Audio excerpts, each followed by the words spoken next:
Palaniswami sir, இப்போ எடப்பாடி பழனிசாமி இல்லாமல் வேறு யாரை தலைமை பொறுப்புக்கு இப்போது அது தொண்டர்கள் வந்து ஏற்றுக்கொள்ளக்கூடிய சூழ்நிலை இருக்குது. பெரும்பாலான நிர்வாகிகள் அவருக்கு ஆதரவாக இருக்கிறாங்க, வழக்குகள் அவருக்கு சாதகமாக இருக்கிறது. இந்த சூழ்நிலையில் எடப்பாடி பழனிசாமி தவிர வேறு தலைமை என்பது வேறு அணிகளாகத்தான் அது பிரிந்திருக்கிறதே தவிர உள்ள அப்படி இல்லை. இப்போ செங்கோட்டையன் மட்டும் ஒரு எதிர்குரல் எழுப்பி மீண்டும் அது சமரச துணியாகி விட்டது என்றுதான் தெரிகிறது. ஆனால் இருந்தபோதும் வெளிப்படையாக இன்னும் அந்த சமரசம் பொது மேடைகளில் ஒலிக்கவில்லை.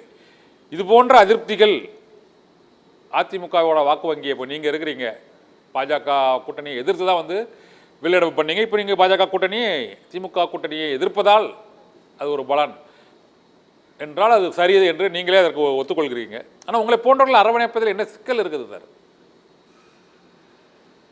இல்லை, இன்றைய தேதிக்கு திமுகவை இந்த வருகிற இந்த தேர்தலில் 2026 தேர்தலில் வெற்றி கொள்ள வேண்டும்.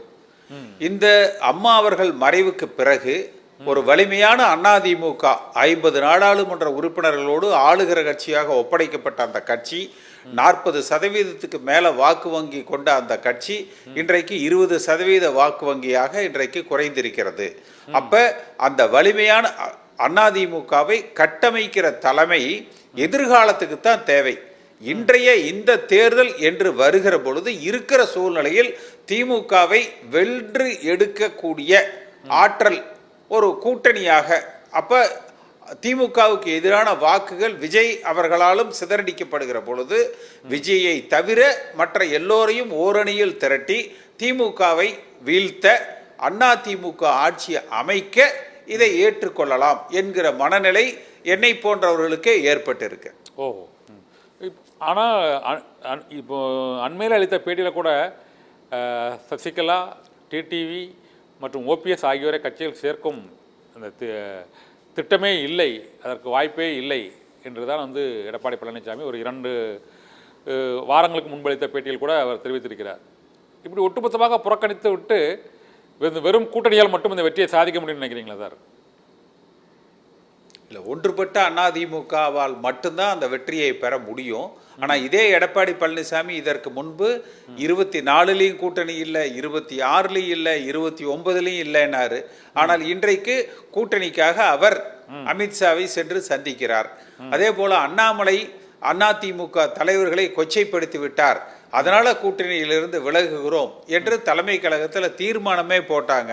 ஆனால் இன்றைக்கும் பாஜகவுக்கு அண்ணாமலை தானே தலைவராக இருக்கிறாரு. அப்ப இதை விட கடந்த சில வாரங்களுக்கு முன்பு அண்ணாமலை பேசினார், இதுவரை எங்களை ஏளனம் செய்தவர்கள் இன்றைக்கு நம்மை நாடி வருகிறார்கள், நம்மிடத்தில் அடைக்கலம் தேடுகிறார்கள் என்று அதிமுகவை கொச்சைப்படுத்துகிற விதத்தில் அண்ணாமலை பேசினார். அதையும் இன்றைக்கு எடப்பாடி பழனிசாமி ஏற்றுக்கொள்கிறார் இல்லையா?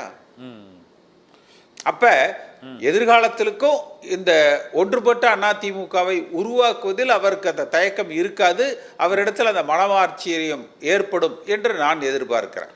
கேதீப் சார், நீங்கள் இப்போ இருமுனை போட்டியாக போச்சு, அதிமுக பாஜக கூட்டணி ஏற்பட்டு அதிமுக கூட்டணி என்று இருமுனை போட்டி ஏற்பட்டாலும் இப்போ நடிகர் விஜயோட அந்த வெற்றி கழகம், தமிழக வெற்றி கழகம் என்பது வந்து யாருடைய வாக்குகளை அவர்கள் பிரிப்பார்னு நீங்கள் நினைக்கிறீங்க சார்? நாம் தமிழர் கட்சியா? திமுகவுக்கு எதிரான வாக்குகள் அது பிரிக்கப்படும். திமுகவுக்கு எதிரான வாக்குகள் வந்து அதுல வந்து சிதறடிக்கப்படும் என்றுதான் நம்ம பார்க்கணும். இப்போ அதிமுக இல்ல, அப்போ அதிமுக வாக்கு தான் சிதறணும்னு பாக்குறீங்களா சார்? இல்ல, அதிமுக வாக்குகள்னு நான் சொல்ல வரல, திமுகவுக்கு எதிரான வாக்குகள் தானே. திமுக பிடிச்சவங்க திமுக தானே போடுவாங்க, திமுகவை பிடிக்காதவங்க தானே மாற்று கட்சிக்கு போடுவாங்க.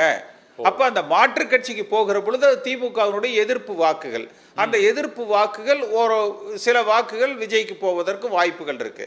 அப்ப அந்த சூழ்நிலையில விஜயை தவிர்த்து மற்றவர்களை ஒருங்கிணைக்க வேண்டிய ஒரு கட்டாயம் இன்றைய அரசியல் சூழ்நிலை ஏற்படுத்தி இருக்கிறது.